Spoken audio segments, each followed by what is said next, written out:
The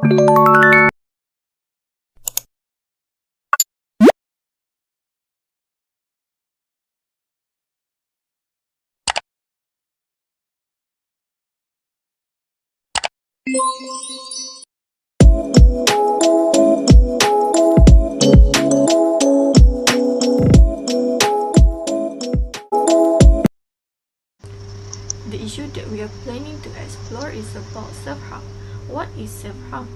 Self-harm is when you hurt yourself as a way of dealing with very difficult feelings, painful memories, or overwhelming situations and experiences. Thus, self-injury is a type of self-harm and refers to deliberately causing pain or damage to your own body without suicidal intent. Some people have described self-harm as a way to express something that is hard to put into words, change emotional pain into physical pain, reduce overwhelming emotional feelings or thoughts, and escape from traumatic memories. Self-harm can take on different forms and its frequency can vary from person to person. Some may do it once, while others can do it for many years. After self-harming, you may feel a short-term sense of release, but the cause of your distress is unlikely to have gone away. Self-harm can also bring up very difficult emotions and could make you feel worse. Even though there are always reasons underneath someone hurting themselves, it is important to know that self-harm does carry risk. Once you have started to depend on self-harm, it can take a long time to stop. The purpose of this campaign is to help the people who commit self-harm to know that there's always another solutions to any problems that they currently face, such as go see a counselor because they are person trained to give guidance on personal psychological problems. Also help in utilization of leisure time so they will not think to self-harm when they are having unstable emotions because they had something to do. Next, to make sure they know that it is important to get help if you are struggling with the urge to hurt yourself. Always reach out to people you feel comfortable with to help you to cope with the pain. They can also talk to their closest friends so it releases the stress out and make them intend to not overthink about their problems. They will forget about their problems and having fun with their friends.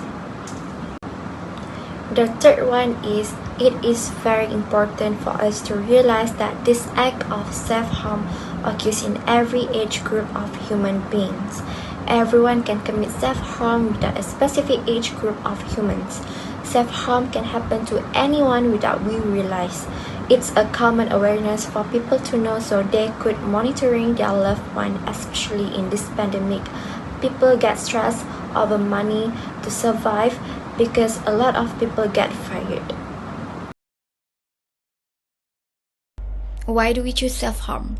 I am sure that in this pandemic, most of the people have lost their job and won't get paid to help them to pay their residential, rental, electric bills, and etc.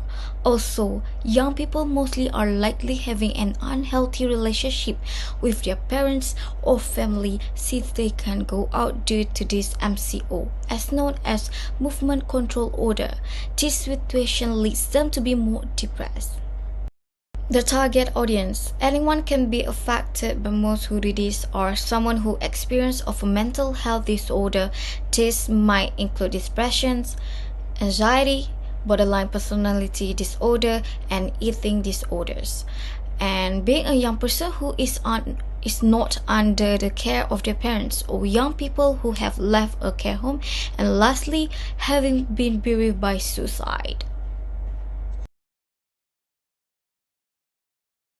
Today, I'll be talking about background information of the self-harm awareness.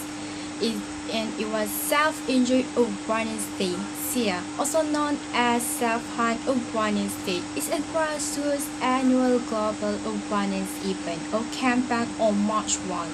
SIA was created to spread awareness and understanding of self-injury, which is often misrepresented and misunderstood in the mainstream. Those who self-harm are often left feeling alone and afraid to reach out for help because they fear they'll be seen as crazy. Some people wear an orange awareness ribbon, write love on their arms, draw a butterfly on their wrist in awareness of the Butterfly Project wristband, or beaded bracelet to encourage awareness of self-harm. Number one is about different type of self-harm. It was a cutting or burning scheme, self-strangulation using ligatures, hitting or beating themselves, poisoning themselves with tablets or liquids. Number two, for the next point is about how we wanted to know the sign of self-harm. Maybe they have depression or anxiety because people who self-harm may have trouble communication with their emotions. And next is physical illness, hair loss because the effect of too much stress, physical signs of self-harm on the body such as open wounds or cuts. And next is dressing inappropriately for the reader. For example, the person may wear long sleeves or pants to cover scars even during the hot weather. Okay, next is how to stop this self-harm. Maybe you can massage your neck, hands and feet, or listen to calming music to relax your brain from stress. Exercise vigorously, punch a cushion or mattress, or scream into your pillow. And next is squeezing a stretch ball or squish play-doh or clip. And lastly is finding the right wrap